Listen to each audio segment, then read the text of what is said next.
40 साल होते हैं, लेकिन इतनी जल्दी इतने संकट एक दम में दूर करेंगे तो हनुमान जी का ही काम है। और मेरे को लगता है हमारे बजट में तो हनुमान जी है। और मैं हमारे प्रधान जी भी आगे से हमारे प्रधान जी अपना बोलना चाहेंगे, तो मैं प्रधान जी से प्रार्थना जरूर बोले। मंच पर आसीन भैया आप लोग जाइए मत, प्रसाद तैयार है, प्रसाद लेके जाना प्लीज। मंच पर आसीन हमारे दिल्ली के युवा सांसद प्रवेश वर्मा जी, मंच पर आसीन हमारे अन्य साथी हैं, दिल्ली की समस्त रामलीलाओं के सामने जो समस्याएं थी हम उनसे जूझ रहे थे। और दिल्ली की हर रामलीला कमेटी फोन करके ये कह रही थी कि साहब डीडीए की पोर्टल के ऊपर हम अपना स्थान ही बुक नहीं करा। तो चाहे वो स्थान की प्रॉब्लम थी, चाहे उस पर सिक्योरिटी राशि की प्रॉब्लम थी, चाहे उस पर ईटीवी की प्रॉब्लम थी। और दिल्ली के अंदर सांसद महोदय सिर्फ इतना ही नहीं कि दिल्ली के अंदर 9 एजेंसी है, इसके अंदर डीडीए भी है, एमसीडी भी है, बीएसआई भी है, सीपीडब्ल्यूडी भी है, पीडब्ल्यूडी भी है, कैंटोनमेंट बोर्ड भी है, यूसुफ भी है। हमारे कैंटोनमेंट से भी हमारे साथी बैठे हैं, वहां पर भी अलग अलग रुपए मांगे जाते हैं। तो हर विभाग अलग अलग रुपए मांग रहा है। और खासतौर से एमसीडी के अंदर एक एमसीडी के अंदर कई स्थान बुक कर लिया जाता है निःशुल्क, और कहीं पैसे जमा करके बुक कर दिया है। एक स्थान के ऊपर एमसीडी कहते हैं कि साहब हम चले ही नहीं देंगे। इसी तरह यूसुफ की भी प्रॉब्लम है, अलग अलग डिपार्टमेंट के अंदर एक समय में नहीं। और इसके साथ साथ जो दिल्ली की रामलीलाओं के सामने मेन प्रॉब्लम्स थी, उन प्रॉब्लम्स को सॉर्ट आउट कराने के लिए हमारे युवा सांसद, हमारे नेता जो हमें राज्यपाल से जिन्होंने इमीडिएटली जैसे ही सुभाष भाई ने इनसे कहा हमें ले गए और हमने उनके सामने समस्याएं रखी, तो उन समस्याओं का हल माननीय प्रवेश वर्मा जी ने खूब जोर से फाइट करके उपराज्यपाल महोदय के सामने अधिकारियों से फाइट करके इन सारे कामों को कराया, जिनको वो स्वयं बताए तो ज्यादा। श्री रामलीला महासंघ की 650 रामलीलाएं हैं और 650 रामलीलाएं आज आपकी आभारी हैं कि आपके प्रयास से, आपके प्रयत्न से जो रामलीलाएं दिल्ली के अंदर जूझ रही थी, आज वो रामलीलाएं अपने आप के अंदर राहत महसूस कर रही हैं। उसके लिए जो आपने प्रयास किया, मैं चाहूंगा कि एक बार जोरदार तालियों के साथ भाई प्रवेश वर्मा जी का स्वागत करें कि इन्होंने इतना बड़ा काम रामलीलाओं में किया। मैंने तो इनके सामने एक और प्रार्थना की थी उपराज्यपाल महोदय से, और ये कहा था मैंने कि भाई बिजली भी निःशुल्क कर दी जाए। जब आप कावड़ के अंदर निःशुल्क कर सकते हैं, हज के अंदर निःशुल्क कर सकते हैं और ट्रेड भी निःशुल्क दे सकते हैं, तो बिजली को भी निःशुल्क करा दिया जाए। ये मैं अपने सांसद महोदय से कहूंगा कि रामलीलाएं कमर्शियल है, रामलीलाएं हमारी कमर्शियल नहीं है, रामलीलाएं किसी किस्म के चार्ज नहीं करते। और आप तो मोदी जी के अनुमान हो, माननीय मोदी जी देश के प्रधानमंत्री को रामलीलाओं में लेके आते हैं। आप जब स्वयं हनुमान की शक्ति आपके अंदर है, तो उस हनुमान की शक्ति को एक बार जिस प्रकार हवा के अंदर राक्षस सीता जी को डराती है, और जैसे ही हनुमान जी को देखते हैं तो सारी राक्षसी जो है हवा के अंदर से गायब हो जाती है। आप तो ऐसे हनुमान हैं कि एक बार जरा सा इशारा करें कि दिल्ली की रामलीलाओं को बिजली से भी राहत मिल जाएगी, तो बहुत ही गलत है। तो मेरा आपसे अनुरोध है, ये सभी दिल्ली की रामलीला कमेटियों को आपने राहत दिलाया है, सभी रामलीला कमेटी आपके आभारी है और हमेशा आप रामलीला के साथ जुड़े रहे हैं। आपके सामने हमारा एक ही प्रस्ताव भाई सुभाष गोयल जी ने मुझे कहा कि हम ये बहुत ही अच्छा मौका है कि आज इस मौके के नाम फायदा उठाएं और इन्हें अपना श्री रामलीला महासंघ का भाई सुभाष गोयल जी ने कहा कि इन्हें संरक्षक जो है आज हम कराना चाहते हैं। आप जोरदार तालियों के साथ इसका अनुमोदन करें और मैं आपसे कहूंगा कि आप हमारा स्वीकार करें भाई प्रवेश वर्मा जी।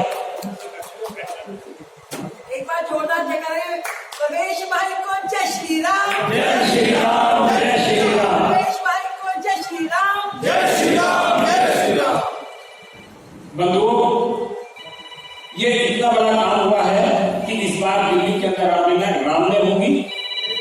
हमारा वातावरण बदलेगा।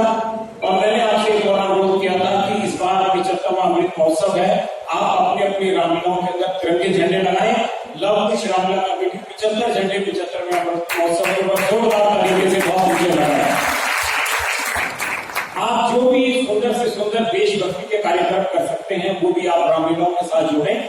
और जैसे ही आप रामलीलाओं के साथ जोड़ेंगे तो राममय के साथ साथ यहाँ धार्मिक एवं सामाजिक भी बनेगी और देश की आस्था के साथ भी जुड़ेंगे।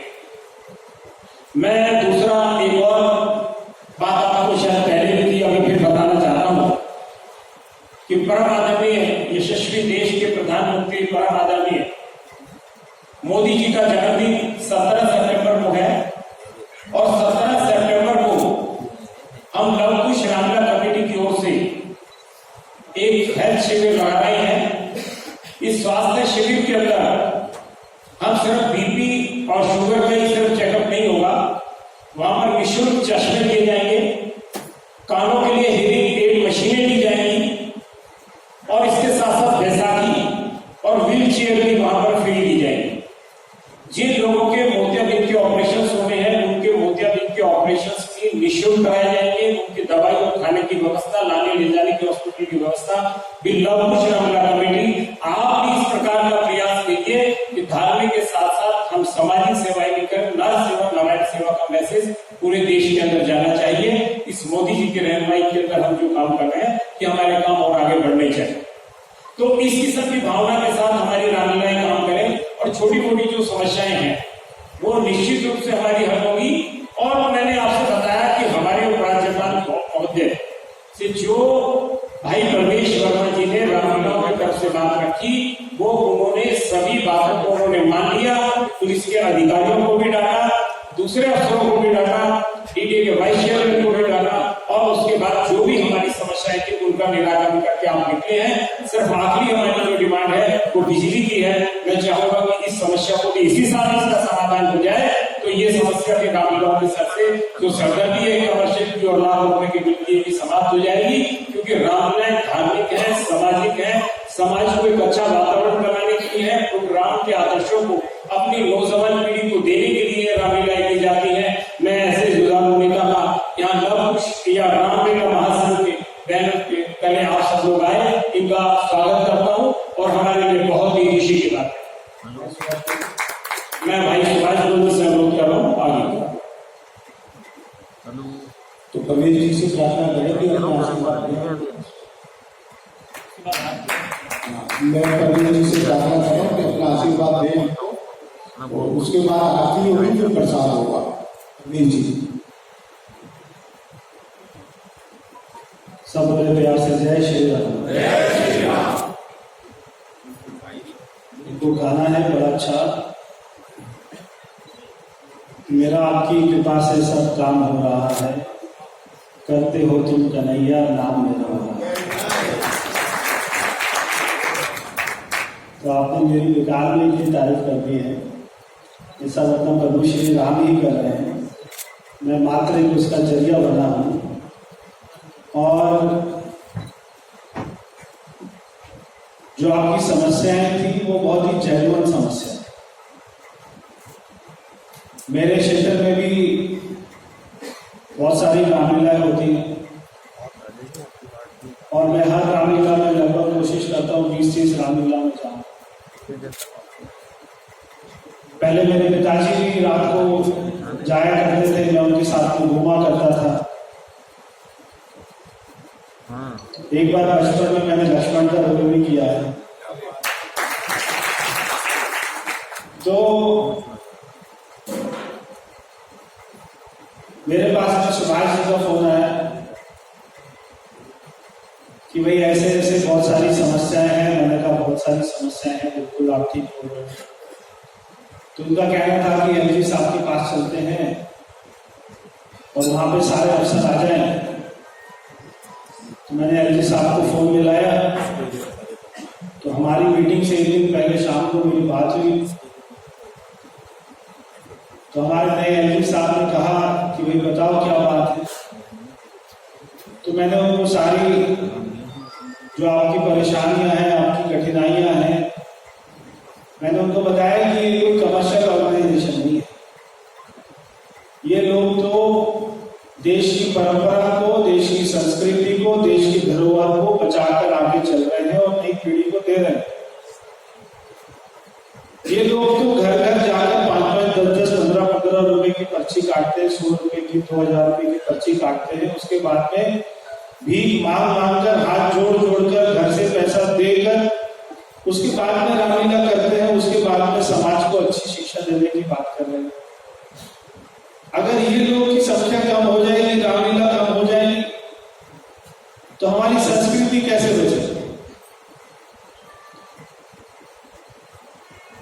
केवल एक बार रामलीला होने से ही अगर सारे हमारी युवा पीढ़ी को शिक्षा मिल जाती तो इससे अच्छी बात कोई नहीं थी। मगर हर साल करनी पड़ती है, हर साल उनको बताना पड़ता है कि आदर्श पुरुष क्या होता है, आदर्श भाई क्या होता है, आदर्श बेटा क्या होता है, आदर्श पति क्या होता है, आदर्श राजा क्या होता है, त्याग क्या होता है, पुरुषार्थ क्या होता है।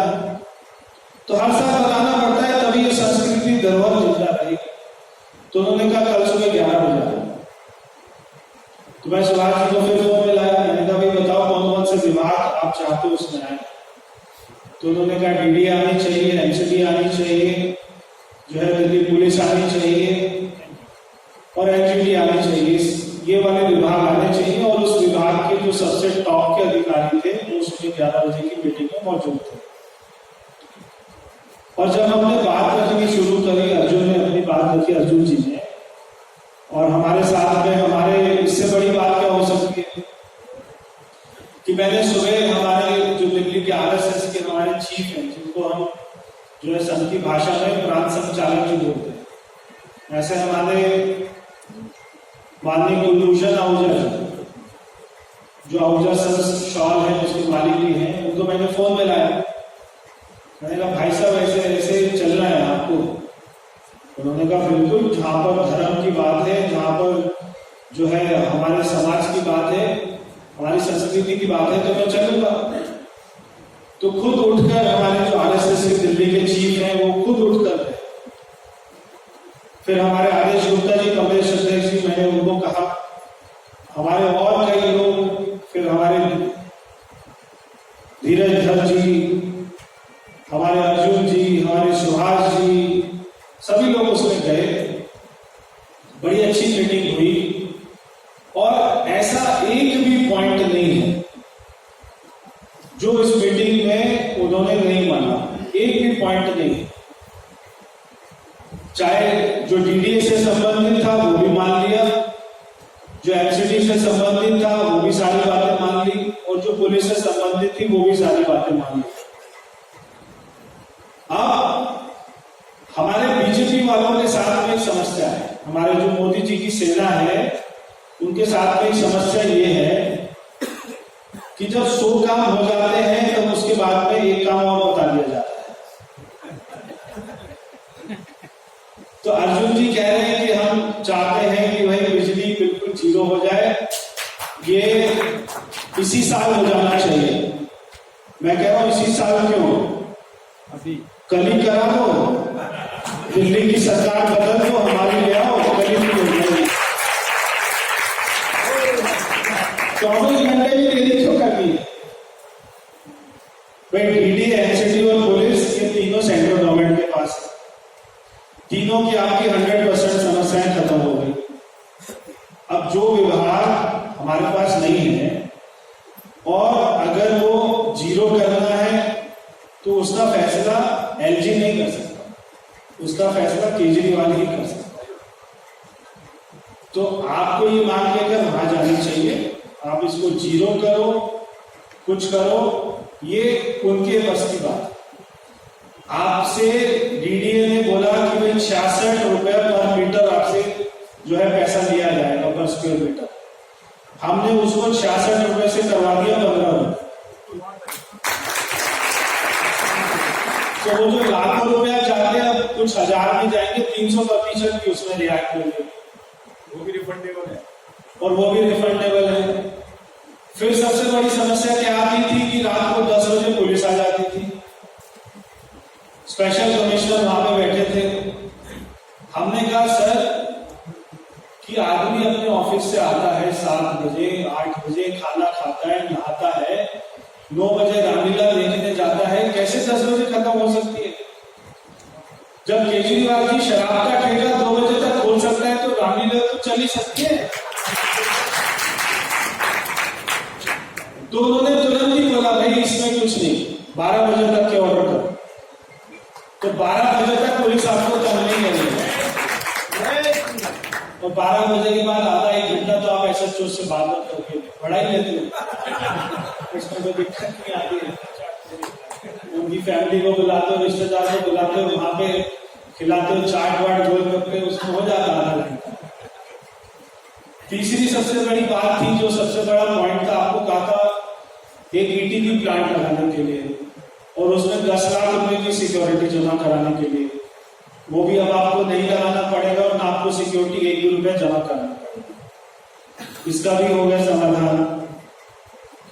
चौथी बात है कि अब आपको अपने कागज लेकर जगह जगह परमिशन के लिए धक्के नहीं खाने पड़ेंगे, कहीं नहीं जाना पड़ेगा। 100% ऑनलाइन काम होगा, 100%। कहीं आपको किसी के दफ्तर में जाना नहीं। पांचवी बात सबसे महत्वपूर्ण जो मुझे लगती है कि मैं अपने क्षेत्र में भी देखता था कि जो 20 साल से रामलीला कर रहा है, जीडीए की पॉलिसी थी फर्स्ट कम फर्स्ट सर्व। कोई और संस्था आ जाती थी, वो बना लेती थी, वो खुद अप्लाई कर देती थी, फिर उनके झगड़े शुरू हो जाते थे। तो जो पुरानी संस्थाएं काम कर रही है, जो पुरानी संस्थाएं रामलीला चला रही हैं, उन्हीं को प्राथमिकता मिलेगी कि उन्हीं के लिए ही ग्राउंड बुक होगा। कोई नई संस्था आ रही है उसको कब्जा नहीं कर सकती।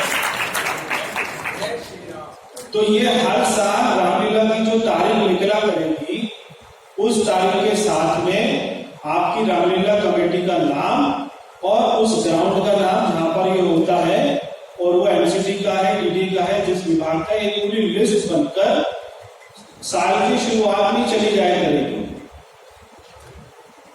और उसके बाद में वो उस तारीख से उस तारीख तक आपकी कमेटी के अलावा उस ग्राउंड को कोई बुक करा ही नहीं सकता है, वो आपके ही नाम रहेगा।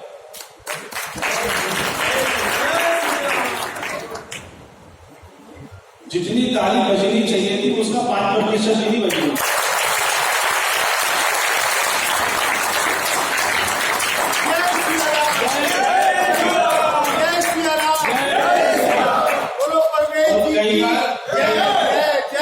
और कई बार ताली इसलिए मत बजाया करो क्योंकि बात अच्छी लगे, कई बार इसलिए भी बजाया करो क्योंकि हमारा ब्लड का सर्कुलेशन ठीक रहता है।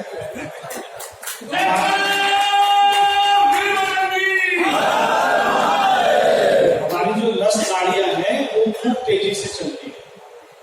तो मंदिर में जब प्रार्थना के बाद में ताली बजाने का सिस्टम होता है साथ साथ, उसका एक साइंटिफिक लॉजिक है। ताली बजाना शुरू कैसे हुआ? ताली बजाना इसलिए शुरू हुआ क्योंकि हमारे शरीर की बीमारी के आधे पॉइंट हमारे हथेली में और आधे पॉइंट हमारे तलवे में, पैर में। तो जब नहाते हो तो मैल बोरा जो पत्थर आता है उससे अपना नीचे अपना साफ किया करो, रगड़ा करो। तो वो रगड़ने से गुदगुदी होती है, कुछ दिन तक गुदगुदी चलेगी, कुछ दिन बाद गुदगुदी खत्म हो जाएगी, उसके बाद में वो सारे पॉइंट को दबा देता है। और दिन में 2-3 बार ताली बजाया करो 1-1 मिनट, और जब मेरा भाषण सुना करो तो ज्यादा बजाया करो।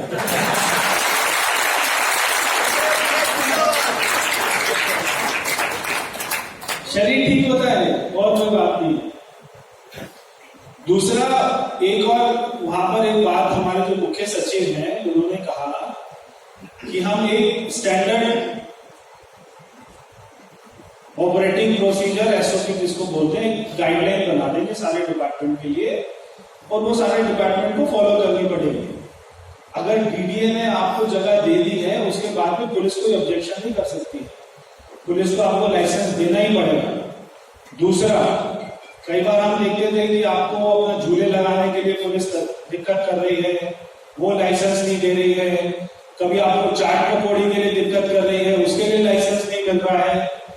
तो उस दिन हमने एलजी साहब के साथ में ये भी क्लियर कर दिया था कि रामलीला नहीं होगी केवल, उसके साथ झूला भी, उसके साथ में टिक्की, चाट पकौड़ी, ये सब रामलीला का ही एक हिस्सा होगा, उसको अलग अलग नहीं देख सकते। अगर हमारे पास ग्राउंड की व्यवस्था है ग्राउंड ज्यादा है तो हम झूले भी लगाएंगे, चाट पकौड़ी भी लगाएंगे। अगर हमारे पास इतना ग्राउंड है तो हम ये सब कुछ कर सकते हैं। आपको इसके लिए कोई पाबंदी नहीं है।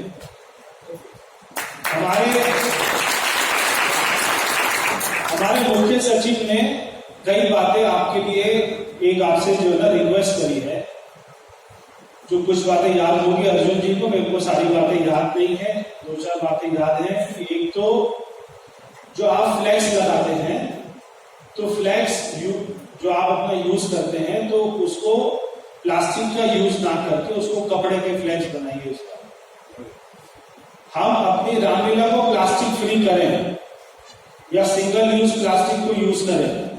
प्लास्टिक उसमें यूज ना हो, चाट पकौड़ी में भी और किसी भी स्थान पर। दूसरा कि जितने लोग रामलीला देखने आए सब लोगों को जाते हुए एक एक पौधा दें, ताकि लोग अपने घर में कहीं ना कहीं उस पौधे को लगाएं। उस पौधे की व्यवस्था वो हमारे मुख्य सचिव ने कहा कि हम भी कर देंगे और आप भी करो। तो हम वो देखेंगे आपकी अपना समिति से बात करके कि लाखों पौधे आ जाएं और हर रामलीला के पास में, नहीं तो आप अपने जो आसपास की नर्सरी है उनके पास जाकर भी पौधा लेके आए और एक एक व्यक्ति को एक एक बार अगर आप एक पौधा दे दे तो उससे हमारी दिल्ली भी हरी हो जाएगी, उसका भी फायदा होगा। और ये अपना कुछ बातें और आपको याद आती है। हाँ, तो उन्होंने एक चीज और कही थी कि डीपीसीसी और एनजीटी की तरफ से कुछ आप यहाँ स्टॉल लगा देंगे, उसमें 1-1 मिनट की, आधा मिनट की मूवी होगी जो अवेयरनेस के लिए होगी, वो मूवी भी आप दिखाएंगे और उसकी भी व्यवस्था वही जो है सीएस ने कहा कि हम करेंगे, इस चीज की व्यवस्था भी वो करेंगे। तो इस किस्म की 3-4 चीजें उन्होंने सुझाई थी जो भाई आपको प्रवेश जी बता रहे। अच्छा, एक सबसे महत्वपूर्ण जो वहां बैठे बैठे मुझे याद आया और हमने उस बात को भी अप्रूव करा दिया कि हमने कहा ये केवल रामलीला के लिए नहीं बन रहा पॉलिसी, ये दिल्ली में जितने भी धार्मिक त्योहार होंगे और जो फिक्स होते हैं, मतलब कि कोई जागरण करा रहे तो अलग बात है, जागरण कोई फिक्स कार्यक्रम नहीं है हमारा, मगर कोई रामलीला है, कोई जन्माष्टमी है, कोई दुर्गा पूजा है, कोई सरस्वती पूजा है, कोई गणेश महोत्सव है, कोई छठ पूजा है, जितने भी त्योहार हैं ये पॉलिसी हर त्योहार के लिए लागू होगी।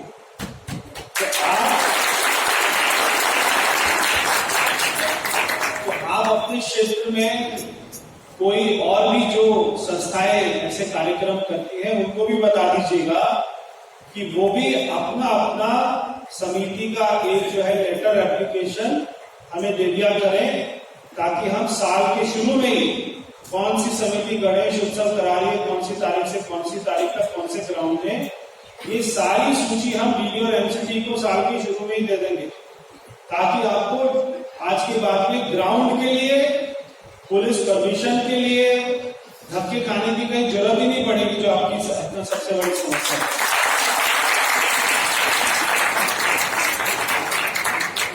और ये कोई भी कार्य किसी एक व्यक्ति से होता नहीं है, ये सभी की अपना मिलीजुली ताकत थी, सभी का प्रयास रहा। हर व्यक्ति वहां पर जाकर उसको ये कष्ट था, मुझे तो बहुत ही कष्ट था कि आप लोगों को ऐसे धक्के खाने पड़ते हैं और आप लोग कोई पैसा घर तो लेके जाते नहीं है, उसके बाद भी धक्के खा रहे हैं, उसके बाद भी अपना जो है आपको घंटों घंटों अपना डिफेंस कॉलोनी में पुलिस के वहां पे दफ्तर में बिठाया जाता है, उसके बाद भी डीडीए के चीफ इंजीनियर जेईई आपको परेशान करते हैं। तो ऐसी कोई परेशानी कभी भी आपको कोई हो, वैसे तो जो मैं समझता हूँ उस मीटिंग में जिस तरीके से एलजी साहब ने सबको जो है हिंदी में समझाया है, तो आपको कभी कोई दिक्कत आ नहीं सकती, मेरा ऐसा मानना है। एक बार जोर से प्यार से बोले जय श्री राम। आप सभी का बहुत बहुत धन्यवाद। आपको गुजारिश और रहेगी कि इस साल हमारा 75वां जो है आजादी का अमृत महोत्सव हम सब लोग मना रहे हैं, तो अपने अपने मोहल्लों में, न केवल रामलीला में, इस 15 अगस्त, 13, 14, 15 3 दिन का कार्यक्रम पूरे देश में चल रहा है। भारत सरकार की तरफ से मोदी जी ने 10 करोड़ हमारे तिरंगा झंडा अपने भारत सरकार की तरफ से सब लोगों को दिए जा रहे हैं। अगर आपको कहीं से मिलता है तो ठीक है, कहीं से आपको 10-20 रुपए का खरीदना है तो ठीक है, मगर एक भी ऐसा घर, क्योंकि ये भी हमारी भारतीय संस्कृति का हिस्सा है, इस त्योहार को हम रामलीला से कम ना है। ये त्योहार हमारा देश का सबसे बड़ा त्योहार है 15 अगस्त, क्योंकि इस त्योहार के लिए हमारे शहीदों ने अपनी जानें दी थी, अपनी शहादत दी थी। तो हर घर में तिरंगा झंडा लगा होना चाहिए। मैं पार्टी के झंडे की बात नहीं कर रहा, मैं भारत के तिरंगा झंडे की बात कर रहा हूँ। हर घर में तिरंगा झंडा होना चाहिए। अगर आप ऐसी कोशिश जो आज पूरा वर्ल्ड में एक भारतीय कर रहा है, अगर आप उस कोशिश का एक हिस्सा बन जाएंगे और अपनी तरफ से सैकड़ों झंडे अपने मोहल्लों में, अपने क्षेत्र में लगा देंगे, तो मैं समझता हूँ इससे होगा क्या। लोग पूछते हैं, सारे मीडिया वाले पूछते हैं इससे क्या होगा। पूरा दुनिया देखेगा कि भारत की एकता की ताकत क्या है। इतनी बड़ी जनसंख्या वाला देश जब एक होकर एक काम करता है तो उसकी ताकत क्या होती है, पूरे दुनिया को पता लगेगी कि हम एक हैं। इसकी ताकत। आपका बहुत बहुत धन्यवाद प्रवीण जी। आप सब एक बार प्रवीण जी के उसके ऊपर एक बार फिर तालियां बजाएंगे। आएंगे श्री परवेश वर्मा जी के आने से जो हमारी शोभा बढ़ी, उसके लिए मैं धन्यवाद करता हूँ और हमारे प्रधान श्री अर्जुन जी से कहता हूँ कि आएंगे अतिथि जी का धन्यवाद। हमारे बीच में आज के हमारे मुख्य अतिथि परम आदरणीय परवेश वर्मा जी, भाई अवतार जी, सत्यभूषण जी, बहन रेखा जी, हमारे भाई मेहरबान जी, सुरेश मित्र जी, मैं सभी जो मंच पर आसीन और आप सबका धन्यवाद करता हूँ कि आप सब लोग हमारे बीच के अंदर आए। आपका बहुत बहुत धन्यवाद। अभी आरती होगी, आरती के बाद आप सब लोगों से प्रार्थना है कि भगवान जी का प्रसाद ग्रहण करके जाएंगे। प्राणियों में विश्व का कल्याण हो। जय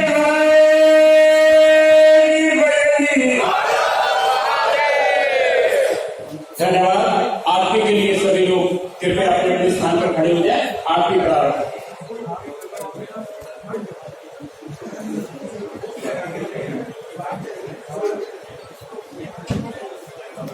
चालू कर दिया।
Oh,